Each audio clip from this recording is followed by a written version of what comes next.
Mumeze mute bantu banje, reka nizere ko mumeze neza kandi nizere ko muguwe neza. Iyo umuntu ahumeka cyangwa se iyo umuntu atera intambwe bigakunda, ubuzima bugihari, nyine ukwiriye gushimira Imana kubera ko hari ababa babuze ubuzima bwabo, hari ababa bapfuye, hari ababa isi bakoze agisida, bagize ibibazo bitandukanye cyane. Rero kuba uriho nicyo kintu uba ukwiriye gushimira Imana cya mbere, ibindi byose biza kubera ko umuntu ariho. Niyo twumva umuntu avuga ngo iyo umuntu asinziriye aba atandukanyijwe n'ibintu bye byose. Burya iyo usinziriye za note zose ntabwo bari izawe, kuko leta uba urimo n'aho ziri ntaho bihuriye. Iyo usinziriye ufite abana ntabwo uzi aho bari, nabo ntibaba bazi aho uri. N'umugore wawe muraranye ku gitanda kimwe, hari leta aba arimo nawe, hari leta uba urimo, cyangwa se hari ibice mu bitandukanye, ntabwo aba ari uwawe. Wongera kuvuga ada sheri ukangutse, ntabwo iyo usinziriye ntabwo uba uzi ngo bimeze bite.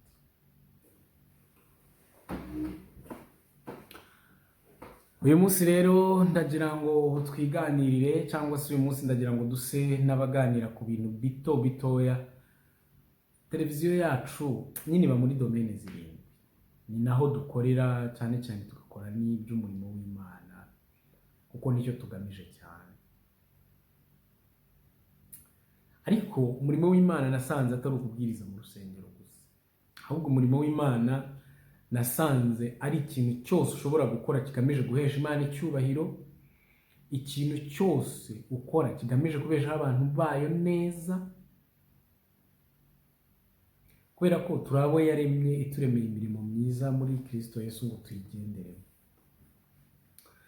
Rero mu by'ukuri bakunzi ba Seven Mountains TV, akizina ubu nsirirerera ninagoye no kurivuga, tuzarihindure tuzarivuge mu Kinyarwanda, tuvuge imisozi irindwi. Yego, nzabihindura mu Kinyarwanda mvuge imisozi irindwi, nibwo n'abantu bazajya bayigeraho biboroheye, bitabagoye cyangwa se bitabatindiye. Nawe Seven Mountains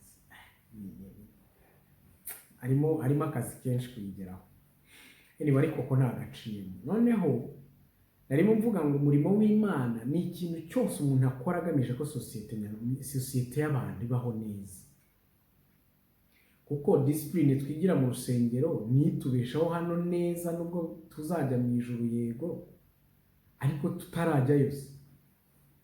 Dukwiriye kubaho neza, tukabana amahoro, dukwiriye kubaho tutabyana, dukwiriye kubaho tudatongana, dukwiriye kubaho umuntu yubaha mugenzi we, dukwiriye kubaho umuntu wese aha agaciro mugenzi we. Burya birya nabyo ni umurimo w'Imana. Narimo nganira n'umuntu arangije numva mpaye igitekerezo, ndavuga mpaye seje rero sasa ndaza kwikoraho ikiganiro nimugoroba. Yarimo ambwira ngo umuntu yari umusore, iyo umuntu ari ku ishuri aba afite amatsiko avuga ngo ningera hanze nkabona akazi bizaba bisa bite, ningera hanze ngatangira gukora ku mafaranga bizaba bisa bite. Ukiga ugashyiramo imbaraga, ugasohoka, wamara gusohoka bashaka akazi, wakabona ugasanga ni ibisanzwe nyine, bikaba iby'amatsiko y'igihe gitoya, ugatangira uzinduka, ariko wamara kukamenyera ukajya ukererwa, kuko yari amatsiko gusa, kandi wasanze ayo matsiko nta kindi ahatse, yarashize. Noneho iyo umuntu ari umusore aba avuga ngo ninshaka we ngo byose bizaba bikemutse, ninshaka nyine aba yumva afite amatsiko y'icyiciro cy'abashatse, yumva bimeze bite, bameze bate.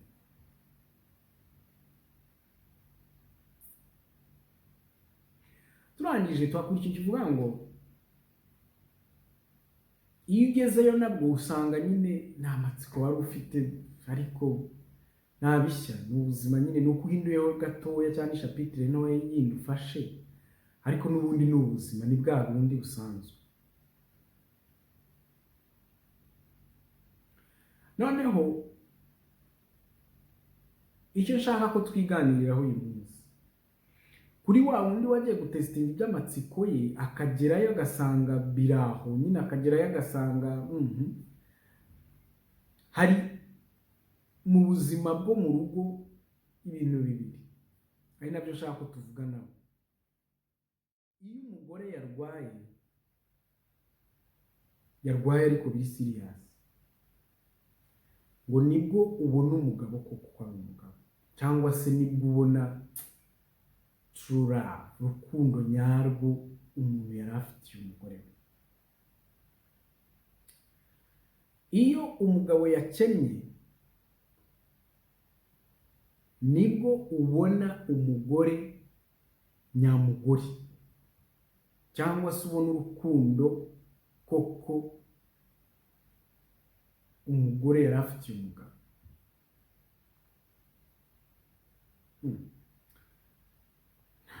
mpita mbitekerezaho ndavuga ariko se wa mugani, ariko yarambwira ngo amafaranga iyo ahari mu rugo cyangwa yabonetse agusha umugabo cyangwa se ahindura umugabo. iyo yabuze adahari, ingaruka zigaragara cyane zihita ziba ku mugore, ni nawe ugwa iyo amafaranga adahari. burya umugabo yakwihangana agakomeza agahasaringa agashakisha, ariko umugore bikubiye gake cyangwa bikuri porosantaje ntoya zo kwihangana ku rugo rutarimo amafaranga. ndangije ndavugana, ariko none se ubwo ibyo bintu ni ibi? none ndavuga ndetse kuko niba ari gutyo bimeze turajya he, cyangwa ubwo twaba twubaka iziki? ni ukuvuga ngo ubundi iyo dusezerana ku murenge no mu rusengero bahagiriwe ayo mahirwe, hari indahiro dukora, tuzabana nk'uko amategeko y'u Rwanda abiteganya. mu rusengero tugeraho ntabwo ngo waba urwaye, waba uri muzima, waba ukize cyangwa ukennye, nyine tuzaba turi kumwe, ngo nta kizantandukanye nawe ngo kere ku rupfu. ariko nimugeze mu rugo situwasiyo ntizije kwa kundi isi tuzutaguza, idutwara uko ishaka, idutwara aho ibonye. ejo umugore ararwara,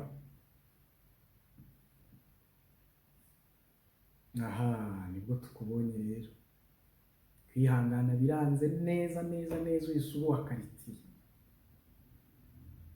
umugabo neza yibagiwe indahiro yarahiye ku murenge, yibagiwe indahiro yarahiye mu rusengero, yibagiwe indahiro yarahiye imbere y'ababyeyi, imbere y'inshuti n'imiryango.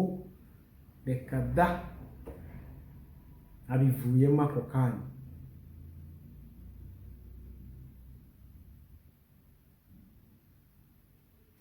ntihaje crisis, ntihaje crise, umugabo ntiyirukanwe ku kazi, umugabo kazi ntigahagaze, aho yinjirizaga ntibyanze, ka business ke ntigahombye, ntatashye mu rugo, ahindutse rya tungo rya hano imbere y'umuryango. my friend, muteretana,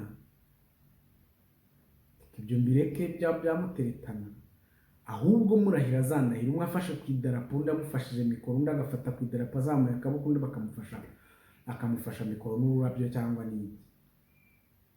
sirya ndahiro murahira ni umurungu ukomeye cyane, uba udakwiriye gusimbuka uko byagenda kose.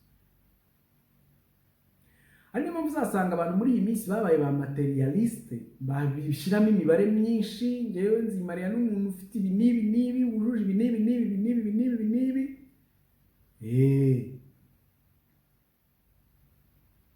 kugereyo gatoya, ikubitemo mwene ako, nibwo tuzabimenya. ariko mu by'ukuri ngewe nkumva umuryango nyarwanda, ubumuntu nyamuntu, ubupfura nyabupfura wari ukwiye ahubwo kuba ari bwo ugaragara. Umugore wanjye yarwaye, yego, nari nkwiye kuba ari bwo nivayo wese noneho nkamwereka ahubwo na ya verisiyo nari naramuhishiye yuko mukunda uko byamera kose nuko yaba ameze kose, kubera ko nicyo narahiye. Uriya muntu namukuye mu bandi, uriya muntu ni njyewe yahisemo, none nanjye ndamwiha. None se ni gute umubiri umuhindutse nanjye nkaba uwa mbere wo kumuhinduka? Ntabwo ari ubupfura, ntabwo ari ubunyarwanda, ntabwo ari uburundikazi, cyangwa ntabwo ari ubwema. Yemwe Bagande, yemwe Banyakenya, yemwe Batanzania, niba umugore wawe arwaye wari ukwiriye kuba ari guhahagarara.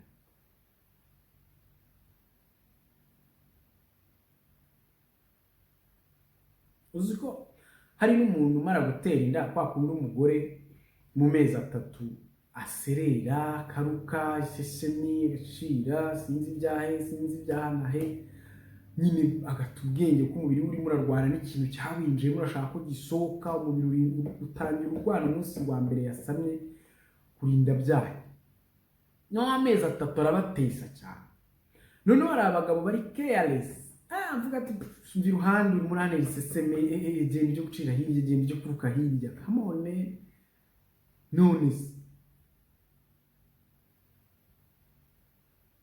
hariya niho ugomba kwerekanira ko koko uri umuntu w'umugabo wateye inda. Yes, gira n'iryo shema.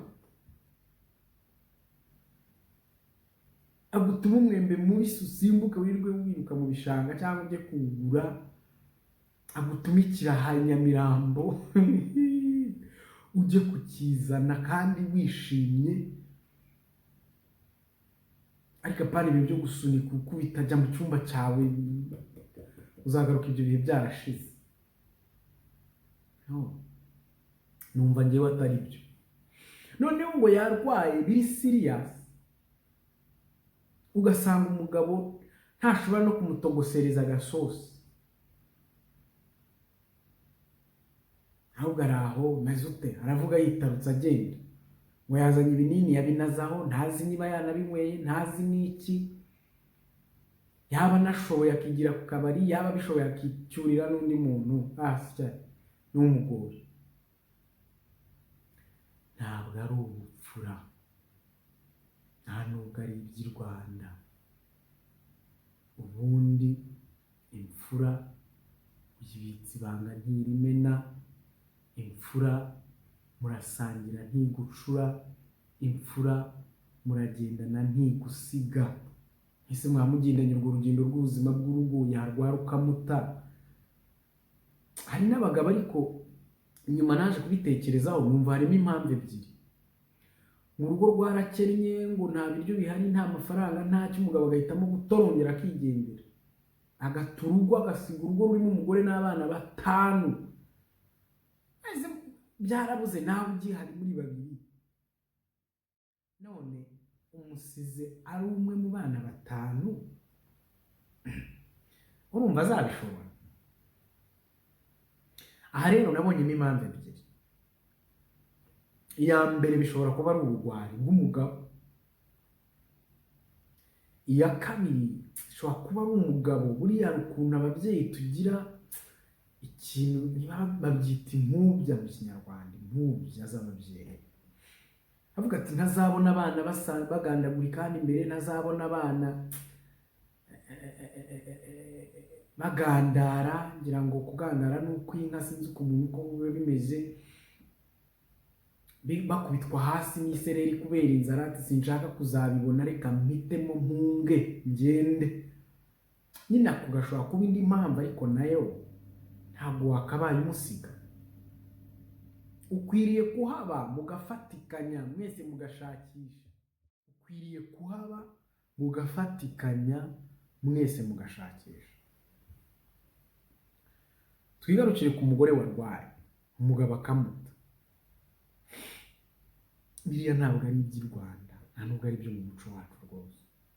Ukwiriye kuhaba ukamurwaza, ukamenya nimba yariye, ukamenya ibyo ashoboye, ukamenya icyo ashaka, ukakimushakira. Niko kuba umugabo. Umugabo uzariza ni ukuzana amafaranga mu rugo, ni ukuterera aho ngaho sitoke ngo iruzuye ubundi. No, habamo n'utundi tuntu twinshi. Niyo mpamvu nkunda kubwira abantu ni ujye ujya gushaka ariko wumva uri tayari mu mutwe. Ushize nababwiraga ibyo guterura abana, kubambika pampa no kuboza no kubahindura. Hari umugabo udakozwe ibyo kandi ari umupapa nyine. Ese kuba papa ni iki? Bihera. Ikindi, abadamu ngo iyo abagabo babo bakennye babahindura imbwa, babahindura ntacyo umaze, babahindura isho, babahindura sinzi ibyahe n'ibyahe. My friend,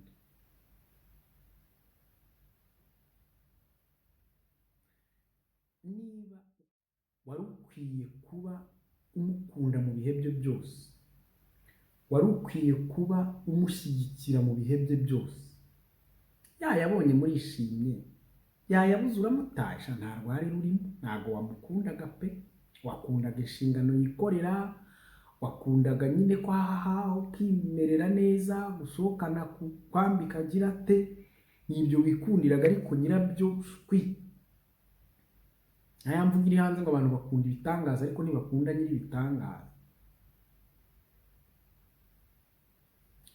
So nkavuga ngo rero, niba yakennye ahubwo wari ukwiriye kuvuga uti niyo niko umugabo wanjye byanze ubwo ngiye mbigize nte, ugahaguruka ucaha nawe uvuga uti reka njye gushakisha, nawe ubwo yanyuze aha nanjye nyura, yenda duhurize hamwe. Ariko apana nabwo kubishakira mu nzira mbi z'ubusambanyi, ejo uzane ibirwara, ejo uzane kabutindi.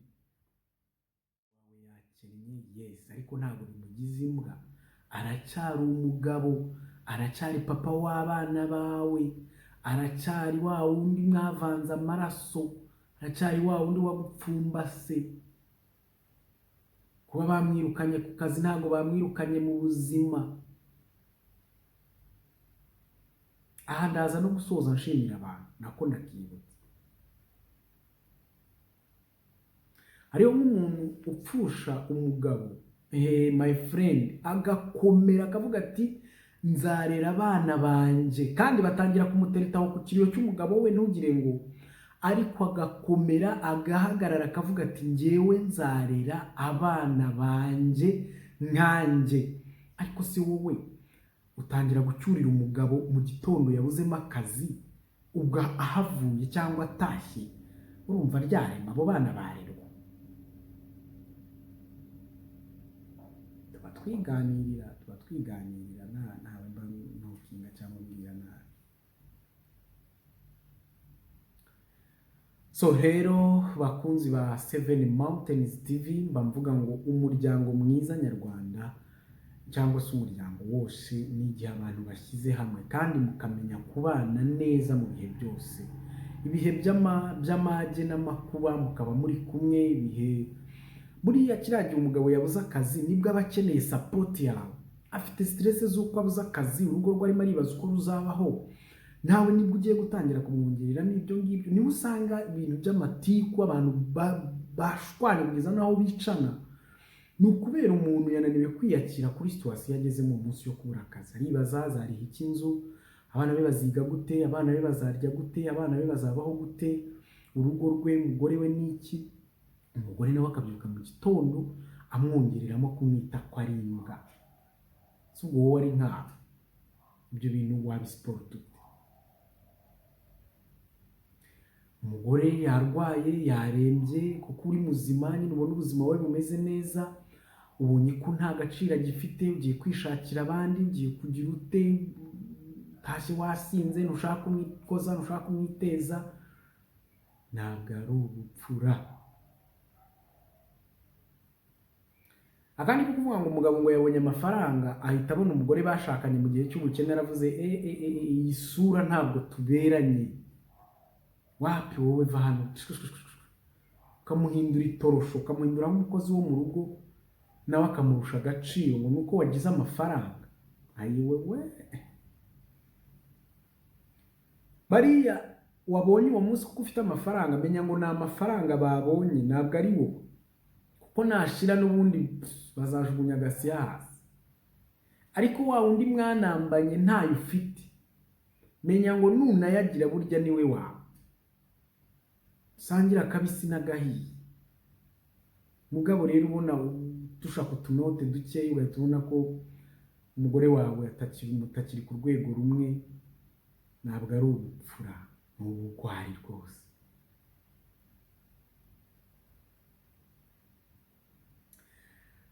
Nababwiraga rero ko hari umuntu twiganiriraga, arangije ampasije, numva naza kuza kwiganirizaho abantu, kubera ko abantu benshi usanga nyine hari abafite mwene iyo mico, cyangwa se usanga hari babyumva ukundi cyangwa se babitekereza ukundi. Ariko mu by'ukuri kuba imfura, kuba umuntu w'umugabo, kuba umuntu ni uko ufasha mugenzi wawe mu byago arimo cyangwa se mu makuba arimo, cyane cyane uwo mwashakanye. Burya muba mufitanye igihango kidasanzwe imbere y'Imana, imbere y'abantu, imbere y'ababyeyi, imbere ya leta. Uriya muntu mwashakanye n'undi wundi buriya, so rero akwiriye kubahwa, akwiriye agaciro uko byaba bimeze kose, naho ubuzima bwaba bumugejeje hose, buriya uriya muntu aba ari uwawe.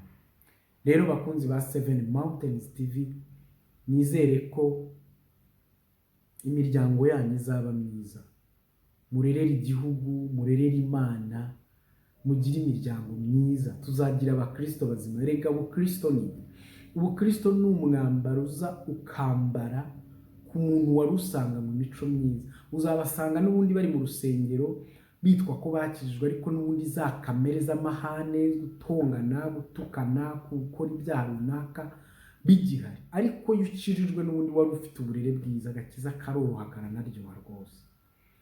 So rero tuba abantu b'imfura, tuba abantu b'abagabo, turerere igihugu, turerere Imana, kandi tumenye ngo mugenzi wanjye niba afite akabazo runaka ahubwo nibwo ankeneye. So ubutaha tuzaba tuvuga ku byo abantu baharika, tuzaba tuvuga ku byo abantu bazana umugore urenze umwe, cyangwa se abagore baba mu ngo zirenze rumwe. Nabyo ndumva ashaka ko tuzabiganiraho. Icyo ngamije ni uko yenda umwe cyangwa batanu mu bumvise iki kiganiro bazajya bahinduka. Kandi soza nababwira ngo kuba imfura, kuba umuntu w'umugabo, nta kindi cyabigushoboza uretse gutunga Kristo muri wowe. Buriya umutima utarimo Imana, umutima udafite kubaha Imana no kuyitinya, nta kintu utinya gukora. Ariko umutima wubaha Imana, umutima ufite Kristo muri wo, umutima ufite ubumana, nta kintu upfa gutinyuka gukora gutyo. Rero ikizadushoboza kuba abo bose nababwiraga, ikizadushoboza kwihanganirana, ikizadushoboza kubana amahoro, kubahana, gukundana mu bihe byose, ni igihe twemereye Imana igatura mu mitima yacu, igakuramo za kamere mbi zose, kubera ko ziriya zo zirahari ntaho zigiye. So nsoza ikiganiro rero ndabashimiye cyane, nshimira abantu bakoze subscribe, ariko kandi sabe n'abantu bashyashya baba bageze hano bakumva n'ukuri ibiganiro byacu hari icyo bifasha abantu, mwaje mukanda kuri subscribe, ntacyo bitwaye rega. Ariko unyuze aha isegonda rimwe abiri ugakandaho ukikomereza, byagenda, hari icyo byagutwara, uri kuri internet n'ubundi. So kandi ushyigikiye umunyarwanda mugenzi wawe, ushyigikiye umuvandimwe mugenzi wawe, ndakubabwira ngo turiho kubw'abantu kandi turaba abantu. Ikindi, iterambere rya mugenzi wawe nawe ujye umenya ko ari iterambere ryawe. So ndabashimiye cyane rero, mukomeze kugira impagarike n'ubugingo, mukomeze kuba imfura, mukomeze kugwiza ubumuntu n'urukundo muri mwe, kubera ko nibyo bizatuma sosiyete yacu iba nziza. Njye nari Emma kuri 7 Mountains TV, ibiganiro byacu nakagaruka naho utaha. Imana